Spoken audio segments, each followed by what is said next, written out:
Look, at the end of the day, we already know what a credible investigation is going to conclude because the facts are quite obvious.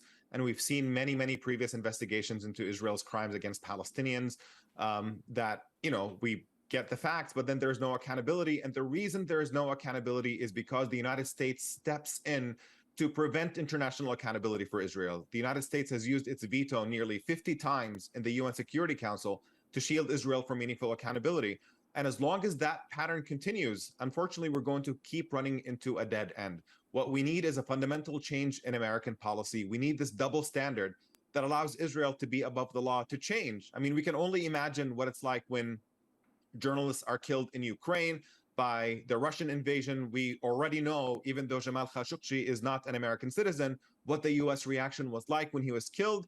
And for some reason, whenever it comes to journalists who are killed by Israel, there's a completely different standard. And that's really the issue here, is that you need a shift in American politics. You need this pressure that we're already beginning to see happening in Congress and in public discourse to continue increasing so that America, the US government can no longer get away with just its sheer hypocrisy on this question Omar, and begin to, if not hold Israel accountable, at least allow for Israel to be held accountable on the international stage. Omar,